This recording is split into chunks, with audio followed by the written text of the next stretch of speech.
भी में धांधली हमारी लेगेसी है, ये आप लोगों को जवाब देना है और हम छोड़ेंगे नहीं, क्योंकि ये हमारे यूथ का मसला है। इसलिए वोट दिया गया है। सकीना इतू जी तो कह रही है जी हम बच्चों के मुस्तकबिल के बारे में सोच रहे हैं। क्या सोच रहे हैं बच्चों के मुस्तकबिल? यही है सोच रहे हैं, यही है शफाफियत आपके एग्जाम्स की। ने जो वोट दिया है इस नेशनल कॉन्फ्रेंस को, इनका गिरेबान पकड़े।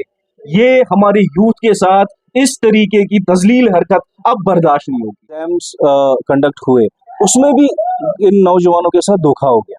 आप देख रहे होंगे कि ये जो एग्जामिनेशन है, इसमें बच्चा एग्जाम देने जाता है, वहां पे उसको कहा जाता है पेपर देने with in span of 10 minutes उसको कहा जाता है कि नहीं जी कहीं पे लैंडस्लाइड्स हुई है, आप आके वापस ये पेपर दे दीजिए, तो एग्जाम्स कैंसिल है।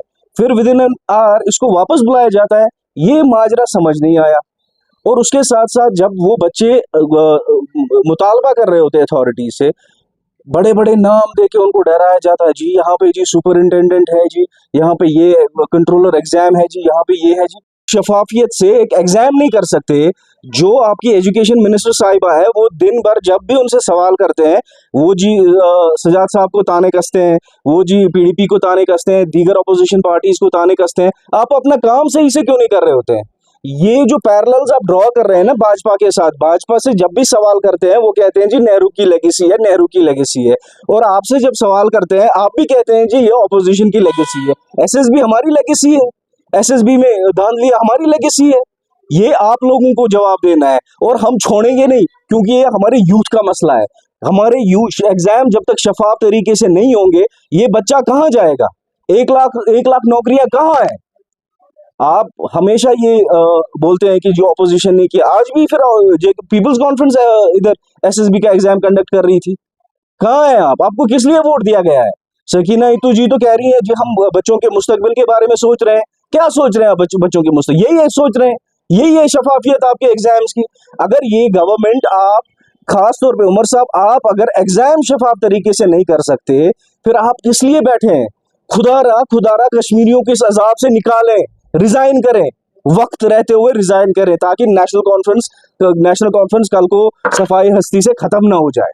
यहाँ पे मतलब मेरे साथ अभी हमारे एक युवा लीडर भी बैठे हैं। हाथ जोड़ के अपनी कौम से दरख्वास्त है, आपने जो वोट दिया है इस नेशनल कॉन्फ्रेंस को, इनका गिरेबान पकड़े।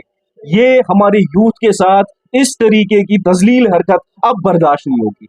माजी की बात करें, मुझे बता दीजिए, अगर हम 1987 को रिकॉल करते हैं, मुझे लगता है अगर 1987 में रिगिंग नहीं हुई होती, शायद वो हालात नहीं बने होते।